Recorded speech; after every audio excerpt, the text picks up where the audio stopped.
Section 96 के इन 4 rules को हम डिस्कस करेंगे। इन्हें हम क्या कहते हैं? Primary rules. इन्हें हम इन 4 रूल्स को हम क्या कहेंगे? Primary rules. सेक्शन 96 की बात हम करेंगे बेटा। तो सबसे पहले हम करेंगे अनलेस अदरवाइज प्रोवाइडेड एल्सवेयर। ठीक है भाई, CPC code of civil procedure का ये 96 का फर्स्ट रूल है।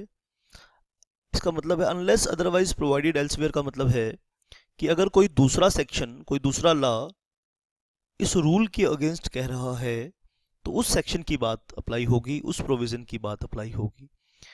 ये फर्स्ट रूल की बात तब अप्लाई होगी जब कोई और एक्ट या कोई और सेक्शन कुछ नहीं कहता, तो ये बात अप्लाई होगी। Appeal lies from every decree passed by any court. ठीक है, जब कोई कोर्ट अपना ओरिजिनल जुरिस्डिक्शन एक्सरसाइज करता है बेटा, आप ध्यान से मेरी बात सुननी है। An appeal lies from every decree passed by any court exercising original jurisdiction. Original jurisdiction का मतलब होता है कि केस पहली बारी जहां फाइल हुआ है। To the court authorised to hear appeals. ठीक है, तो अपील कहां होगी? अपील होगी to the court authorised to hear appeals. ठीक है, यानी कोर्ट, हर कोर्ट का एक अपीलेट कोर्ट भी होता है। ठीक है बेटा, कोई भी कोर्ट है तो उस कोर्ट के डिसीजन के ऊपर अपील कहाँ होगी? अपीलेट कोर्ट में होगी, फ्रॉम द डिसीजन। ये रूल फर्स्ट है। ठीक है, decision of such court. Such court का मतलब जिसने अपना ओरिजिनल जुरिस्डिक्शन एक्सरसाइज किया है। सच कोर्ट का मतलब क्या है? जिसने अपना ओरिजिनल जुरिस्डिक्शन एक्सरसाइज किया है। दूसरा रूल सुनिए, appeal can be even from a x party decree. An appeal can be even from x party decree. X party decree मैंने ऑलरेडी आपको बताया है। एक्स पार्टी डिक्री का मतलब क्या होता है बेटा?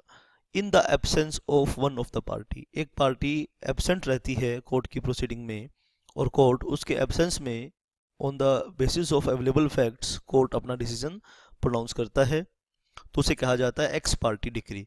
अगर एक्स पार्टी डिक्री हुई है तो एक्स पार्टी डिक्री अपीलेबल होती है। बस आपने एग्जाम में क्वेश्चन में ये याद रखना है। ठीक है, फर्स्ट रूल कहता है कि ऑथोराइज्ड कोर्ट के पास ही अपील जा सकती है। जो कोर्ट ऑथोराइज्ड कोर्ट है, अपीलेट कोर्ट है, वहीं अपील जाएगी। और दूसरा कोर्ट ये कहता है कि एक्स पार्टी डिक्री पर अपील हो सकती है। दूसरा रूल ये कहता है एक्स पार्टी डिक्री पर अपील हो सकती है। हमें क्या करने हैं? हमें 4 रूल पढ़ने हैं। थर्ड रूल है however no appeal lies from consent decree. अगर पार्टीज ने अपनी कंसेंट कर ली है, सेटलमेंट कर ली है और कोर्ट को कहते हैं पार्टीज कि आप क्या करिए भैया, आप हमारे कंसेंट पर, आप हमारे सेटलमेंट पर डिक्री पास कीजिए, तो कोर्ट जो डिक्री दे रहा है उसमें कोर्ट ने अपना दिमाग नहीं लगाया, पार्टीज के सेटलमेंट जो हुआ उसके ऊपर डिक्री दी। ठीक है, ध्यान से सुन लीजिए, कोर्ट ने उस डिसीजन में अपना माइंड नहीं है, कोर्ट का माइंड नहीं है, पार्टीज का माइंड है। तो पार्टी ने अपनी मर्जी से कोर्ट को कहा कि कंसेंट डिक्री पास कर दो, और अगर कोर्ट ने कंसेंट डिक्री पास कर दी है तो फिर वो अपील नहीं होगी, उस पर no appeal lies from consent decree. ध्यान से सुन लीजिए, no appeal lies from consent decree. और fourth point is very very important बेटा। तो except on a question of law, question of law की बात नहीं कर रहे। अगर क्वेश्चन ऑफ लॉ इन्वॉल्व है तो अपील होगी। ठीक है, accept on a question of law, question of law की बात नहीं कर रहे हैं। ठीक है, कोर्ट के सामने जो क्वेश्चंस होते हैं वो 2 होते हैं, question of fact, question of law. अगर आपको नहीं पता क्वेश्चन ऑफ फैक्ट क्या होता है, क्वेश्चन ऑफ लॉ क्या होता है, तो आप मुझसे बात कर सकते हैं टेलीफोन पर। ठीक है, सिर्फ मेरे स्टूडेंट्स ही फ़ोन करेंगे, जिन्होंने एनरोलमेंट कराया है अपना, वही स्टूडेंट्स सिर्फ कॉल कर सकते हैं, बाकी नहीं। No appeal lies from decree in any suit cognizable by small causes. आप मुझे मैसेज करेंगे तो मैं क्वेश्चन ऑफ लॉ और क्वेश्चन ऑफ फैक्ट के बीच में अंतर बताऊंगा, या आपको एक वीडियो भी प्रोवाइड करा सकता हूँ, क्वेश्चन ऑफ लॉ क्या होता है, क्वेश्चन ऑफ फैक्ट क्या होता है। No appeal lies from a decree in any suit cognizable by a small causes court, या कोर्ट ऑफ स्मॉल कॉजेस आप कह सकते हैं। ठीक है, छोटे मोटे मुकदमे जो जिनकी वैल्यू 10,000 रुपये तक होती है, ठीक है, 10,000 तक जिनकी वैल्यू होती है, कोर्ट ऑफ स्मॉल कॉजेस में जाते हैं। तो अगर वहाँ पे अपील नहीं होती, वहाँ जो भी कोर्ट की डिक्री होती है वो नॉन अपीलेबल होती है।